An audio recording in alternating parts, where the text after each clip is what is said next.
Hello friends, मैं हूं पूनम और आज हम part second of directive principle of state policy पढ़ेंगे। पार्ट 1 हम कंप्लीट कर चुके हैं, जिसमें हमने सोशलिस्ट प्रिंसिपल के बारे में पढ़ा था। अब हम सेकंड पार्ट में गांधीयन प्रिंसिपल के बारे में पढ़ेंगे।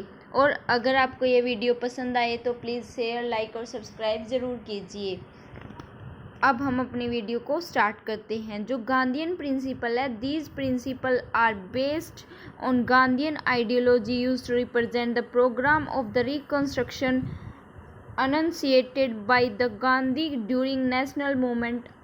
मतलब ये प्रिंसिपल है जो वो बेस है गांधी जी के आइडियोलॉजी पर, मतलब गांधी जी के विचार पर। और यह है हमें रिकंस्ट्रक्शन मतलब पुनर्निर्माण, अनंसिएटेड मतलब प्रतिपादित, इसमें हम पुनर्निर्माण की बात करेंगे जो गांधी जी ने नेशनल मूवमेंट के दौरान की थी।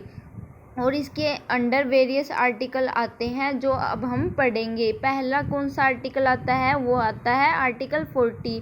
The state shall take step to organise village panchayat. मतलब स्टेट को कुछ स्टेप ऑर्गेनाइज करने चाहिए, कुछ मतलब कदम उठाने चाहिए और विलेज पंचायत का निर्माण करना चाहिए। And do with them such power and authorities, और उनको ऐसी कुछ पावर देनी चाहिए, कुछ अथॉरिटी देनी चाहिए एज मे बी नेसेसरी, जो ज़रूरी हैं, to enable them to function as unit of self government. मतलब उनको खुद की गवर्नमेंट, सेल्फ गवर्नमेंट के अकॉर्डिंग फंक्शन करना चाहिए और उन्हें ऐसी अथॉरिटी पावर प्रोवाइड करनी चाहिए। और तभी उनको समझ में आएगा कि डेमोक्रेसी क्या होती है रियल में। Next is article 43। आर्टिकल 43 क्या कहता है? Promote cottage industries. मतलब कॉटेज इंडस्ट्रीज को बढ़ावा देना। कॉटेज इंडस्ट्रीज में मतलब जो खुद का काम करना, मशीनरी को छोड़कर अपने हाथों से काम करना, ऑन एन इंडिविजुअल या तो अकेले, और cooperation basis in rural areas. ये बेसिकली गांव के बारे में बात की गई है। जो रूरल एरियाज है, कस्बे हो गए, गांव हो गए, जिनमें इतना डेवलपमेंट नहीं होता, तो उधर कॉटेज इंडस्ट्रीज को प्रमोट करना चाहिए ताकि वो अपने खुद से मेहनत करके काम करें, या तो इंडिविजुअली या फिर किसी ग्रुप में मिलकर, और अपने पैसे कमाए, अपनी आमदनी बढ़ाए। Next is article 43। अब आर्टिकल 43 क्या कहता है? Promote voluntary formation, autonomous functioning and democratic control और professional management of cooperative societies.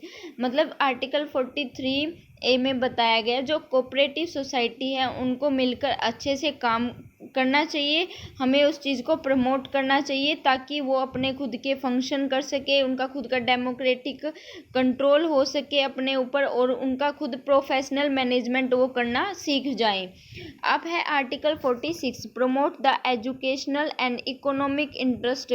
किस चीज़ का बढ़ावा देना चाहिए? एजुकेशन का और इकोनॉमिक इंटरेस्ट का of SC and ST। SC ST मतलब जो शेड्यूल कास्ट और शेड्यूल ट्राइब हैं, एंड अदर वीकर सेक्शन, और जो वो दूसरे वीकर सेक्शन है उनका, ऑफ द सोसाइटी में, एंड टू प्रोटेक्ट देम, और उनका बचाव करना चाहिए, from social injustice and exploitation. मतलब एक्सप्लॉयटेशन मतलब शोषण और इनजस्टिस से उनको प्रोटेक्ट करना चाहिए। मतलब कहने की बात यह है कि जो अपने SC ST और अदर वीकर सेक्शन है उनको एजुकेशनल प्रोवाइड करनी चाहिए ताकि उनका सोसाइटी में वेलफेयर हो, और उनको प्रमोट करना चाहिए, मतलब प्रोटेक्ट करना चाहिए, मतलब बचाव करना चाहिए सोशल इनजस्टिस से और एक्सप्लॉयटेशन मतलब शोषण से।